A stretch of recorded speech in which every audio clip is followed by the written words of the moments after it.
Assalamualaikum warahmatullahi wabarakatuh. Waalaikumsalam warahmatullahi wabarakatuh. Gimana kabarnya? Alhamdulillah. Baik, hari ini ada yang tidak berangkat? Berangkat semua ya, alhamdulillah.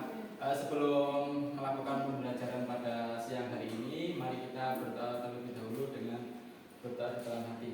Berdoa mulai, berdoa selesai. Baik, di sini kita akan belajar mengenai konsep fikih dan ibadah dalam Islam. Lah, tujuannya apa kalian belajar ini? Tujuannya ialah untuk bisa memahami fikih dalam Islam dan juga ibadah dalam Islam itu bagaimana. Lah, nantinya ketika kita sudah mengetahuinya, kita beribadah dengan baik sesuai dengan ajaran fikih terutama dalam Islam. Yang pertama ialah konsep fikih dalam Islam. Kata fikih itu menurut bahasa fikun atau fahmun amikun. Fikih fahmun amikun itu pemahaman yang mendalam. Pemahaman yang mendalam yang bagaimana? Pemahaman yang mendalam mengenai sesuatu, mengenai aturan-aturan dalam Islam ya, yang berasal dari Al-Quran dan hadis yang menjadi pengarahan potensi akal. Berarti fikih itu ialah tujuannya untuk apa? Untuk membatasi manusia, untuk menjadi aturan dalam beribadah, baik itu ibadah sama dengan hablum minallah maupun hablum minannas.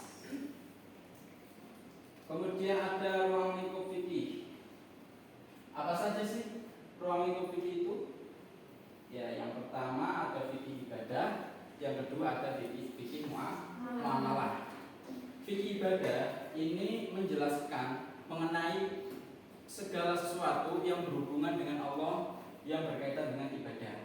Tetapi kalau fikih muamalah itu hubungan kita dengan manusia, baik itu jual beli, baik itu jinayat ataupun sebagainya. Selanjutnya perbedaan fikih dengan syariah. Tahukah Anda perbedaan fikih dengan syariah? Ada yang tahu? Ada yang tahu? Belum tahu? Oke. Mohon didengarkan ya.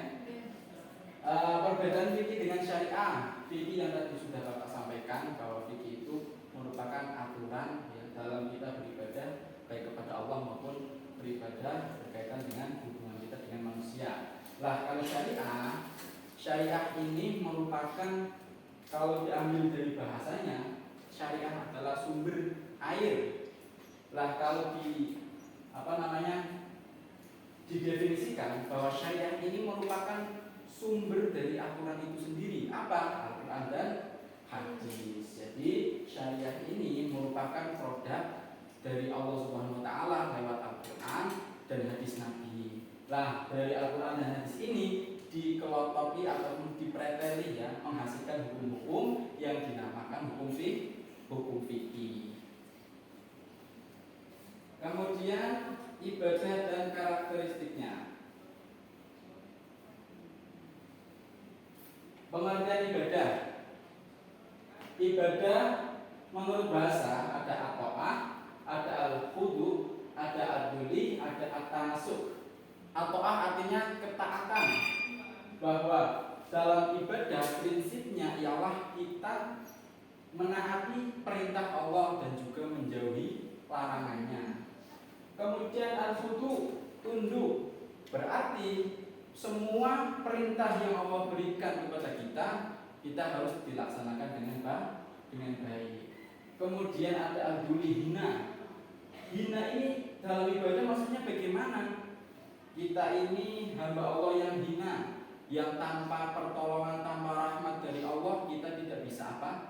Maka konsep ibadah ataupun karakteristiknya ialah hina. Kemudian at-tanasuk, pengabdian.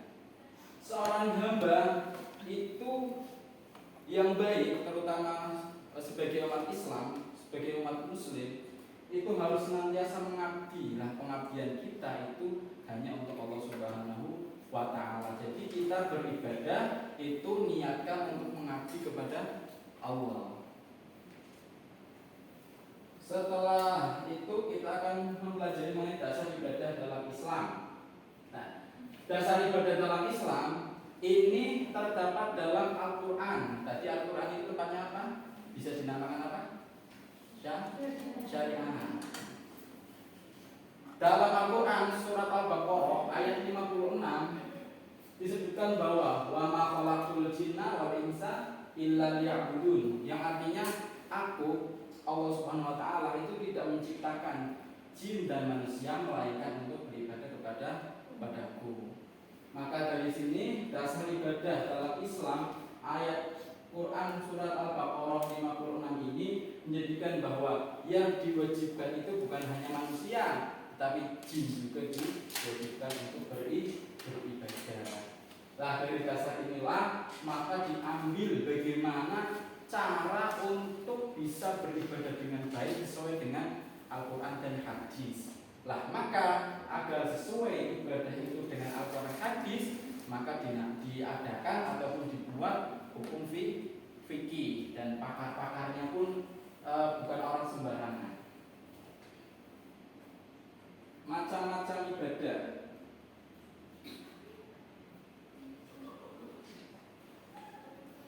Ibadah itu ada dua, ibadah mahdhah dan ibadah ghairul mahdhah. Ibadah mahdhah itu apa? Ialah ibadah yang langsung untuk Allah Subhanahu wa taala. Sejatinya semuanya ibadah ya untuk Allah Subhanahu wa taala, tetapi ini tanpa perantara orang lain. Jadi dinamakan ibadah mahdhah minallah. Contohnya apa? Sholat, terus puasa, terus haji dan lain sebagainya. Lah, yang kedua ibadah ghairul mahdhah. Ibadah ghairul mahdhah ini hablum minan nas. Artinya kita beribadah kepada Allah tetapi lewat berhubungan baik dengan manusia. Contohnya apa? Bersedekah, kemudian membantu orang lain, memberi makan fakir miskin dan lain sebagainya. Nah, dalam ibadah tentu ada prinsip-prinsipnya.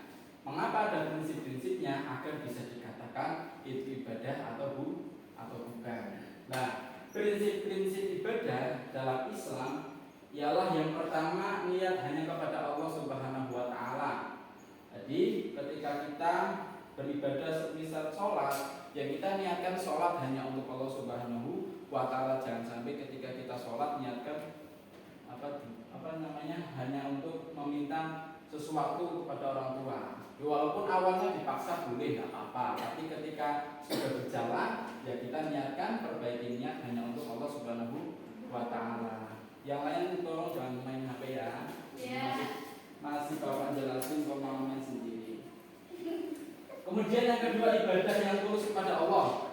Ibadah yang tulus berarti kita tidak meminta imbalan apapun, ya, dan kita tidak dipaksa ketika melaksanakan ibadah, karena itu semua tulus mengharap ridhonya Allah Subhanahu wa taala. Kemudian yang ketiga, menjadikan Rasul sebagai tauladan dan pembimbing. Tentu karena usoli kamar ra'aitumuni usoli. Hadisnya? Solu kamar ra'aitumuni usoli. Salatlah seperti kamu melihat saya sholat. Nah, dari hadis ini menjadikan Rasul sebagai tauladan dan pembimbing itu penting, karena yang membawa risalah agama Islam ini ialah Nabi Muhammad Shallallahu Alaihi Wasallam. Dari itu dalam setiap kita beribadah harus menjadikan Nabi sebagai tauladan dan pembimbing. Kemudian didasari dengan rasa cinta, ketundukan, ketaatan dan pengharapan kepada Allah Subhanahu Wa Taala. Yang terakhir, beribadah dalam keseimbangan dunia dan akhirat.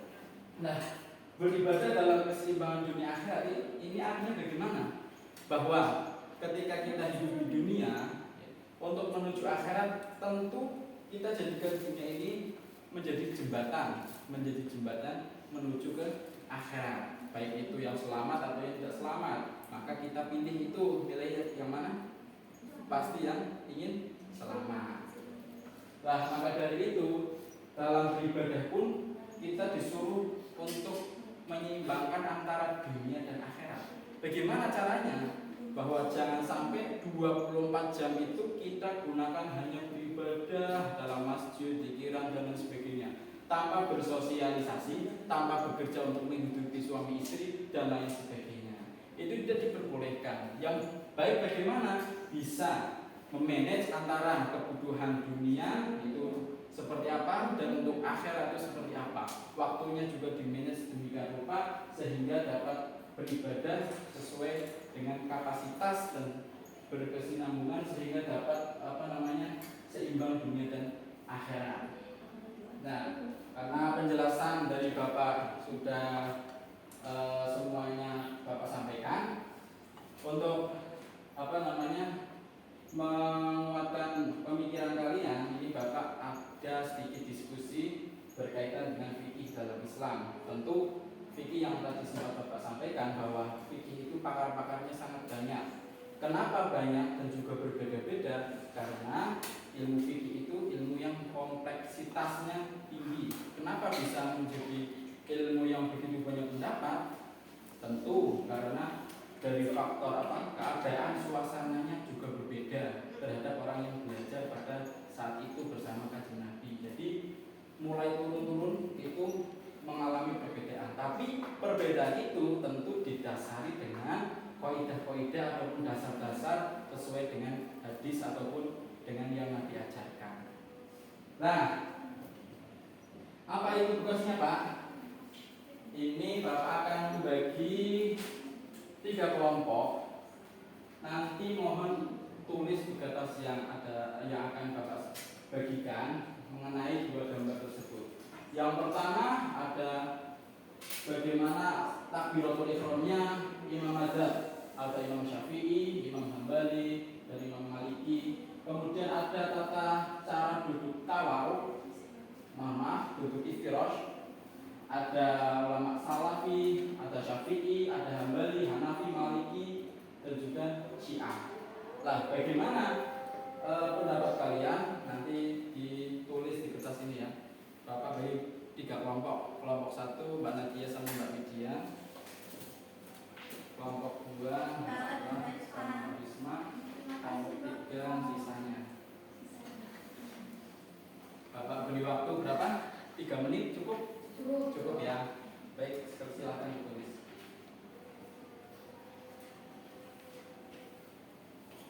Oke, langsung ya. Kelompok 1 silakan maju di depan.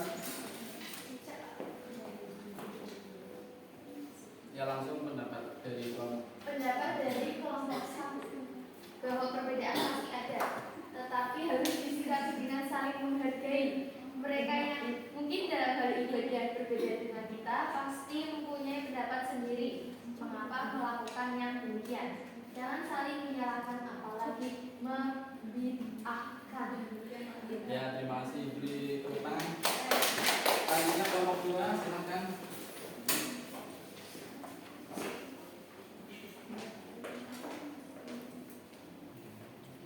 Menurut kelompok kami, gambar 1 dan 2 itu salah satu bukti bahwa fikih itu sangat kompleks, di mana perbedaan tasik muncul tetapi dengan dasar yang jelas dan tak keluar dari Al-Quran dan hadis. Itu sah.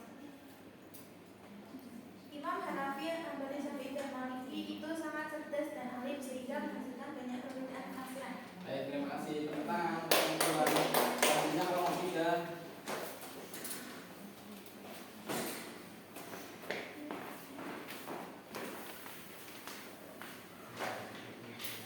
Menurut pendapat kelompok 3, perbedaan adalah rahmat karena agama Islam sendiri adalah agama rahmat. Jika terjadi perbedaan cukup ingat firman Allah yang artinya untukmu pekerjaanmu dan untukku pekerjaanku.